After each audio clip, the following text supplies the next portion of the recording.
तू हमें जेल भिजवाएगी? शायद तू अपनी औकात भूल रही है। तेरी औकात हमारे सामने क्या है? तुमने मुझे थप्पड़ मार कर ना बहुत बड़ी गलती की है।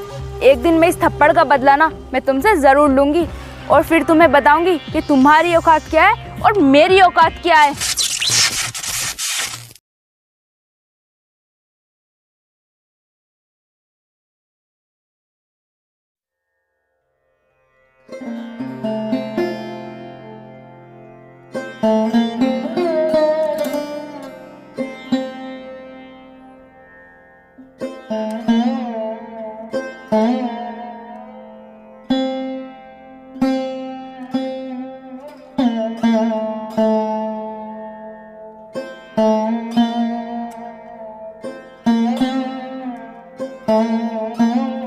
सुनिए जी, बैठ आप बाद में जाना, पहले काम कर लो। आराम तो हम काम करने के बाद भी कर लेंगे।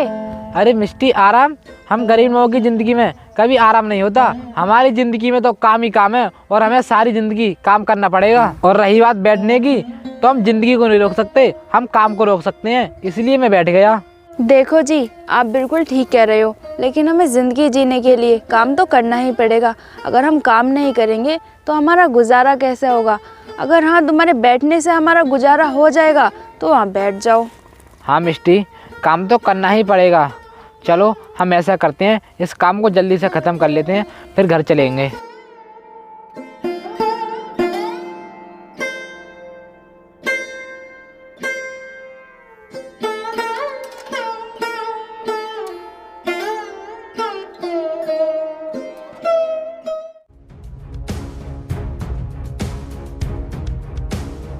अबे जितेंद्र, तू यहाँ काम कर रहा है? हम तेरे घर गए थे तुझे देखने के लिए। अरे साहब, आप हमारे घर गए थे, लेकिन क्यों? क्या काम था? काम ये तेरी ये ज़मीन है ना, हमारे भाई को पसंद आ गई है और हमारे भाई यहाँ फैक्ट्री बनाना चाहते हैं। लेकिन साहब, आप हमारी ज़मीन पर फैक्ट्री क्यों बनाना चाहते हैं? तू चिंता मत कर, हम तेरी इस ज़मीन की मुँह मांगी कीमत देंगे, तू बस पैसे बता। पैसे बताऊं? लेकिन साहब, मैं अपनी ज़मीन को बेचना ही नहीं चाहता, फिर मैं पैसे क्यों बताऊं तुम्हें? देख, आज तक हमारी बात को कोई टालने वाला पैदा नहीं हुआ और तू ही एक ऐसा इंसान है जो हमारी बात को टाल रहा है। मान लिया हमारी बात को फायदे में रहेगा। साहब, फायदे की और नुकसान की बात तो बड़े लोग सोचते हैं, हम गरीब लोग हैं। और ये ज़मीन नहीं है, ये हमारे लिए हमारी माँ है और हम अपनी माँ के साथ कभी सौदा नहीं कर सकते। देख जितेंद्र, तू एक बार फिर से सोच ले। हम तुझे इतने पैसे देंगे कि तू इससे दोगुनी ज़मीन खरीद सकता है और हाँ, साथों साथ अपनी फैक्ट्री में काम भी दे देंगे। नहीं साहब, हमें नहीं चाहिए आपकी फैक्ट्री में काम, और नहीं आपको हम ये ज़मीन देंगे, क्योंकि ये ज़मीन हमारी पुरखों की निशानी है। अरे भैया, ये ऐसे ही मानेगा, इससे तो बड़े भैया ही बात करेंगे। हाँ छोटे, तू सही कह रहा है। जितेंद्र, हम तो जा रहे हैं, अब तुझसे बड़े भैया ही बात करेंगे।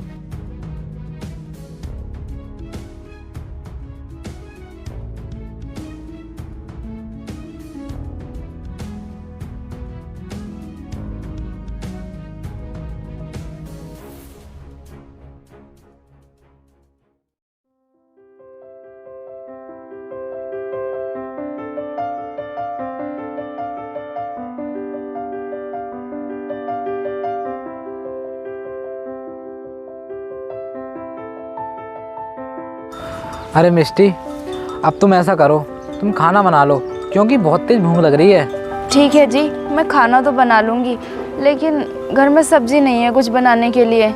सब्जी नहीं है? चलो तो कोई बात नहीं, तुम ऐसा करो, तुम खाली रोटी बना लो, हम चटनी से खाना खा लेंगे। ठीक है जी, मैं ना रोटी बना लेती हूँ, तुम इतना आराम कर लो।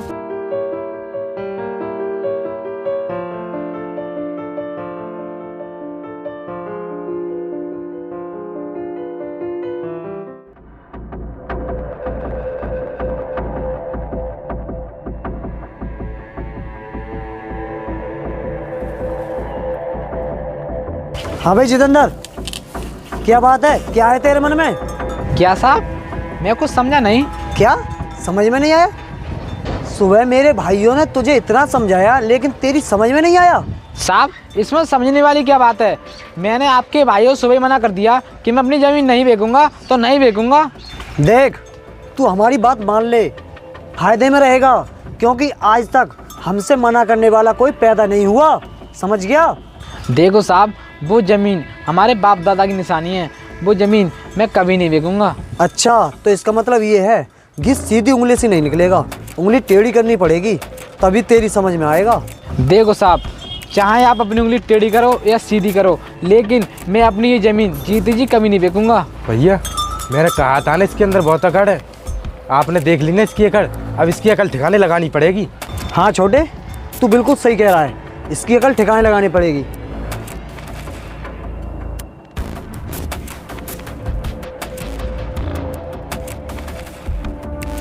साहब छोड़ दो साहब,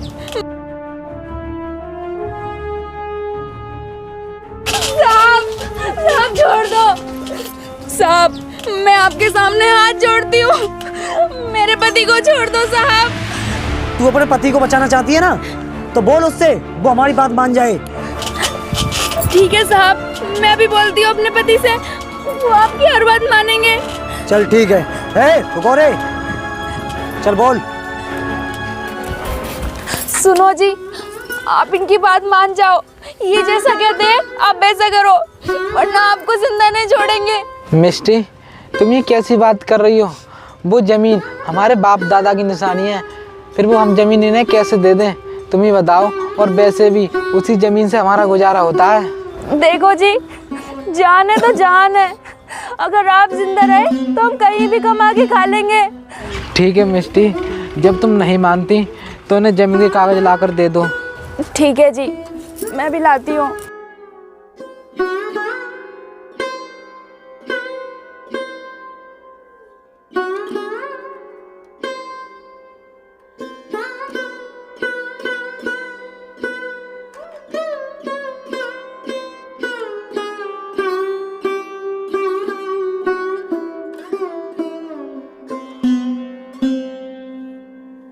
ये लो साहब, मेरी ज़मीन के कागज़।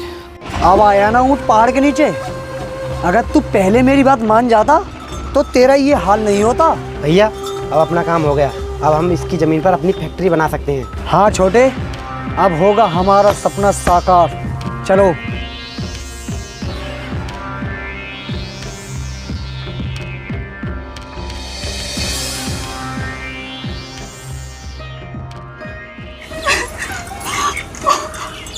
मिस्टी, रो मत, अब जो हो गया सो हो गया।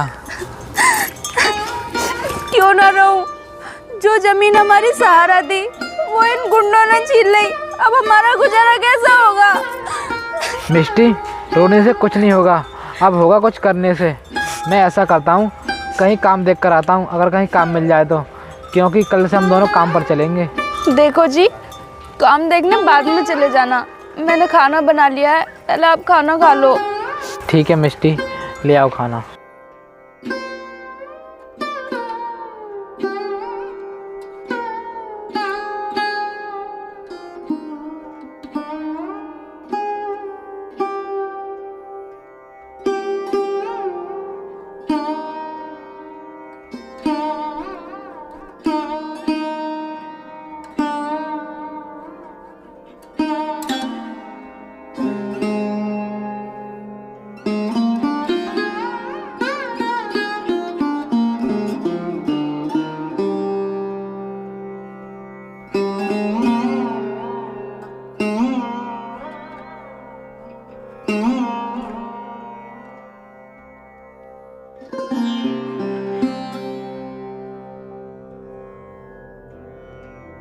लो मिस्टी, मैंने खाना खा लिया, अब तुम खा लो। और हाँ मिस्टी, मैं काम की तलाश में जा रहा हूँ, अगर कहीं काम मिल जाए तो।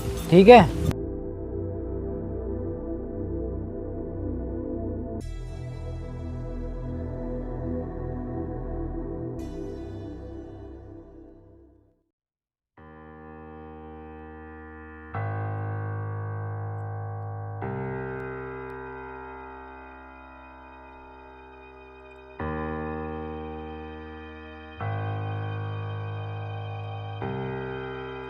भाई साहब रुको, कहाँ जा रहे हो? अरे भाई, मैं क्या बताऊँ आपको, मैं काम की तलाश में जा रहा हूँ, अगर मुझे कहीं काम मिल जाए तो। काम की तलाश में जा रहे हो? लेकिन भाई तुमने तो आज तक कभी किसी का काम नहीं किया, तुम तो अपने खेतों में काम करते हो, फिर अचानक से क्या जरूरत पड़ गई काम करने की? अरे भाई, मैं क्या बताऊँ तुम्हें, जो मेरी ज़मीन थी ना, वो डी के चौधरी ने जबरदस्ती छीन ली और वो उस पर फैक्ट्री बनाना चाहता है। क्या उस DK चौधरी ने तुम्हारी ज़मीन भी छीन ली? उसने तो मेरी ज़मीन भी छीन ली और उसने ना मेरे बीवी बच्चों को जान से मार दिया। भगवान, इस DK से कौन बचाएगा हमें? कुछ तो रास्ता दिखा हमें।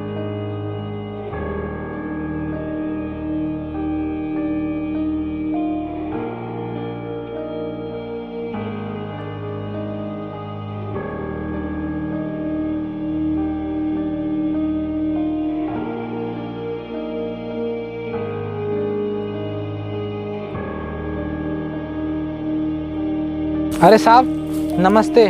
नमस्ते। और भाई जितेंद्र, इधर कहाँ जा रहे हो? अरे जाना क्या जमींदार साहब, काम की तलाश में जा रहा हूँ, अगर कहीं काम मिल जाए तो। काम की तलाश में जा रहे हो? तुमने तो कभी काम किया नहीं और तुम्हारे पास तो तुम्हारी ज़मीन ही काफ़ी है, फिर अचानक से आज काम की क्या जरूरत पड़ गई? वो जमींदार साहब, मैं आपको क्या बताऊँ।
क्या जितेंद्र, उस DK चौधरी ने तुम्हारी भी ज़मीन छीन ली? हाँ साहब, उसने हमारी भी ज़मीन छीन ली और मैं तो ये सोच रहा हूँ हम जैसे गरीब लोगों को उसके आतंक से कौन बचाएगा। देखो जितेंद्र, इस काम को तो सिर्फ तुम ही कर सकते हो। DK के कहे से तुम ही बचा सकते हो पूरे गांव को। साहब आप ये क्या कह रहे हो, मैं कैसे बता सकता हूँ पूरे काम को। देखो जितेंद्र, मुझे पता है कि तुम्हारी पत्नी पढ़ी लिखी है और उसने पढ़ाई शादी के बाद छोड़ी है। हाँ साहब, मुझे पता है कि वो पढ़ी लिखी है और उसने शादी के बाद पढ़ाई छोड़ी है, लेकिन इससे मेरी पत्नी का क्या मतलब है? मतलब है जितेंद्र, तुम ऐसा करो, अपनी पत्नी की पढ़ाई फिर से शुरू करा दो और UPSC की उसे पढ़ाई करवा दो ताकि वो एक IAS ऑफिसर बन सके। और जितेंद्र, तभी तुम्हारी पत्नी उस DK के आतंक से पूरे गांव को बचा सकती है। साहब ये आप कैसी बात कर रहे हो कि मैं अपनी पत्नी को पढ़ा दूँ? साहब उसे पढ़ाने में काफ़ी खर्चा आएगा, मेरे पास तो इतने पैसे भी नहीं हैं। देखो जितेंद्र, तुम पैसे की चिंता मत करो, तुम्हारी पत्नी की पढ़ाई में जो खर्चा आएगा वो मैं दूंगा। और रही बात तुम्हारे काम की, तुम्हें काम की तलाश कहीं नहीं करनी पड़ेगी, तुम्हें काम भी मैं ही दूंगा। ठीक है साहब, आप जैसा कहते हैं मैं वैसा ही करूँगा। चलो ठीक है।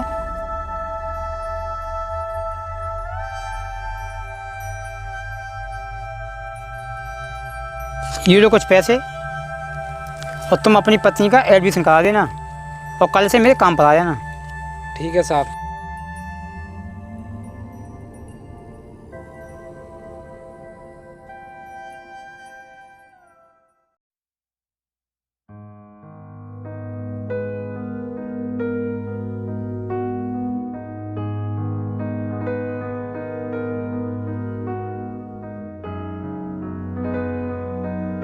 आ गए आप? आपको काम मिला या नहीं? हाँ मिष्टी, काम तो मिल गया। तो फिर ठीक है, कल से हम काम पर चलेंगे। नहीं मिष्टी, काम पर तुम नहीं जाओगी, काम पर मैं अकेला जाऊंगा। क्यों जी, क्या हुआ? मैं काम पर क्यों नहीं जा सकती? देखो मिष्टी, कल से तुम अपनी पढ़ाई करोगी, कल मैं तुम्हारा एडमिशन करवाऊंगा क्योंकि तुम्हें एक IAS ऑफिसर बनकर दिखाना है। क्या कहा? IAS ऑफिसर मैं बनूंगी? हमारे पास इतने पैसे कहाँ हैं जो मैं IAS ऑफिसर बनूंगी? देखो मिष्टी, तुम पैसों की चिंता मत करो।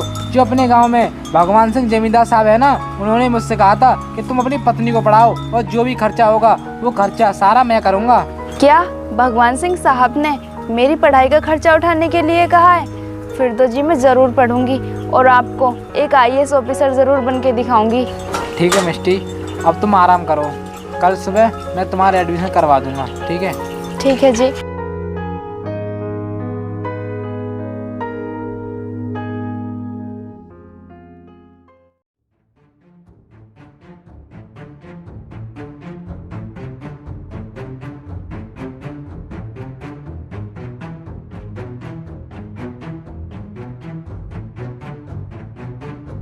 अरे भाई ये देख, ये जितेंद्र की पत्नी है ना। हाँ भाई, ये उसी जितेंद्र की पत्नी है। अरे भाई ये इतनी बंठन कर कहाँ जा रही है? ये तो इसे ही पता होगा कहाँ जा रही है। चलो इससे ही पूछ लेते हैं। तू सही कह रहा है, आने दे से, इससे ही पूछ लेते हैं ये कहाँ जा रही है। और मैडम जी इतनी बंठन कर कहाँ जा रही हो? हटो मेरे रास्ते से, मुझे जाने दो। अरे मैडम जी ये हमारे सवाल का जवाब नहीं हुआ, हमने तुमसे पूछा तुम कहाँ जा रही हो। मैं कॉलेज जा रही हूँ, तुम मेरे रास्ते से हट जाओ, नहीं तो मैं कॉलेज के लिए लेट हो जाऊंगी। ओहो तू कॉलेज जा रही है, तूने अपनी पढ़ाई शुरू कर दी, लेकिन तू मुझे ये बता इतना पढ़ लिख कर करेगी क्या? देखो मैं जो भी करूँगी ना, समय आने पर पता चल जाएगा। फिलहाल मुझे यहाँ से जाने दो, मैं लेट हो रही हूँ। अरे चली जाना, जाने हो, तुझे देखकर मेरे दिल में कुछ हलचल सी हो रही है, उसे पूरी कर दे फिर चली जाना। देखो तुम लोग हद से आगे बढ़ रहे हो, मुझे जाने दो, इसी में ही तुम्हारी भलाई है। भलाई? अरे भाई ये तो ऐसे करिए जैसे हमें मारेगी। जरा हाथ तो लगा कर दिखा। देखो अगर तुम मुझसे बदतमीजी करोगे तो मैं तुम्हें मारूंगी भी और तुम्हें जेल भी भिजवा सकती हूँ। तू हमें जेल भिजवाएगी? शायद तू अपनी औकात भूल रही है, तेरी औकात हमारे सामने क्या है? तुमने मुझे थप्पड़ मार कर ना बहुत बड़ी गलती की है। एक दिन मैं इस थप्पड़ का बदला ना मैं तुमसे ज़रूर लूँगी और फिर तुम्हें बताऊँगी कि तुम्हारी औकात क्या है और मेरी औकात क्या है। तू हमें हमारी औकात दिखाएगी? शायद तू भूल रही है, हमारे सामने अच्छे अच्छे घुटने टेकते हैं जैसे तूने और तेरे पति ने टेके थे। मैं कुछ नहीं भूली, मुझे सब कुछ याद है कि तुमने हमें किस तरह मजबूर किया था, लेकिन तुम ना इस चीज़ को हमेशा याद रखना, उस बदतमीजी का बदला मैं तुमसे एक ना एक दिन जरूर लूँगी। हटो मेरे रास्ते से। जा, हम भी देखते हैं तू हमसे कैसे बदला लेगी। चल छोड़।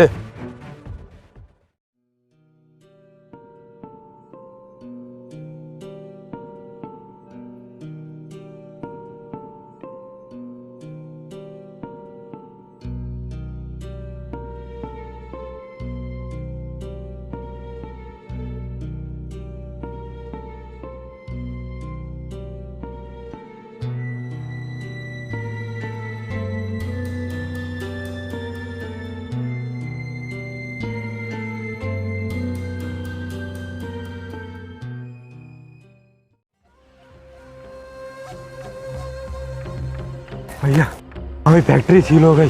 क्या बक रहा है तू? किसकी इतनी हिम्मत हो गई जिसने हमारी फैक्ट्री सीज कर दी? भैया वो लेडीज ऑफिसर है, उसने हमारी फैक्ट्री सील कर दी। तुमने उससे बात नहीं की?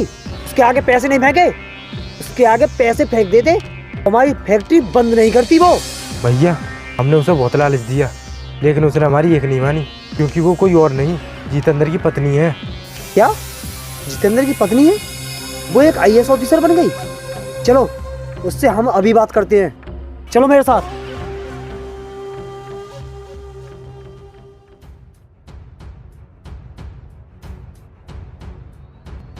अरे जितेंद्र, ओ जितेंद्र कहाँ पर है? अरे तुम लोग यहाँ क्या करने आए हो? अरे जितेंद्र घबरा मत, हम तुझसे जरूरी बात करना चाहते हैं। जरूरी बात करना चाहते हो? लेकिन ऐसी क्या जरूरी बात करना चाहते हो जो तुम्हें मेरे घर आना पड़ा? हाँ जितेंद्र, हम तुझसे जरूरी बात करना चाहते हैं और वो बात ना तू ही पूरी कर सकता है। मैं पूरी कर सकता हूँ, लेकिन मैं कुछ समझा नहीं। देख जितेंद्र, दरअसल बात ये है, तेरी पत्नी ने हमारी फैक्ट्री सीज कर दी है। तू उस फैक्ट्री को खुलवा दे, इसके बदले हम तुझे मुंह मांगी कीमत देंगे। फैक्ट्री सीज कर दी तो जाकर मेरी पत्नी से बात करो, मेरे पास क्यों आए हो? देख जितेंद्र, हमने उससे बहुत बोल दिया, लेकिन उसने हमारी फैक्ट्री नहीं खोली। अब तू ही हमारी फैक्ट्री को बचा सकता है। देखो मैं तुम्हारी कोई मदद नहीं कर सकता, तुम यहाँ से जा सकते हो। भैया मुझे लगता है ये ऐसे नहीं मानेगा, इसे इसकी औकात दिखानी पड़ेगी। तुम अपनी औकात मुझे क्या दिखाओगे? तुम्हारी औकात मेरी पत्नी ने दिखा दी, तुम्हारी औकात मेरे पैरों में है। अच्छा तो हमारी औकात तेरे चरणों में है, अभी दिखाते हैं अपनी औकात, हमारी औकात क्या है। रुको, तेरी हिम्मत कैसे हुई मेरे पति को हाथ लगाने की? अच्छा तो तू भी आ गई, तो सुन, हमारी फैक्ट्री चुपचाप खोल दे, इसी में तेरी भलाई है। समझ गई? भलाई मेरी? अरे तुम अब अपने बारे में सोचो, अब तुम्हारे साथ क्या होने वाला है। भैया ये बोलते हैं शायद ये हमारा बुरा करेगी, शायद इसे पता नहीं हमारी औकात क्या है और हमारी पावर क्या है। पावर तुम्हारी? अब सब खत्म। अब तुम्हारी ना कोई पावर नहीं चलेगी, अब पावर मेरी चलेगी और तुम लोग जाओगे जेल। देख ऑफिसर, हमसे जेल जाने की बात मत कर। तू हमसे बोल कितना पैसे लेगी हमें छोड़ने का। तुम मुझे रिश्वत देगा? अब दिखाऊंगी मैं तुझे अपनी असली पावर। चल मेरे साथ।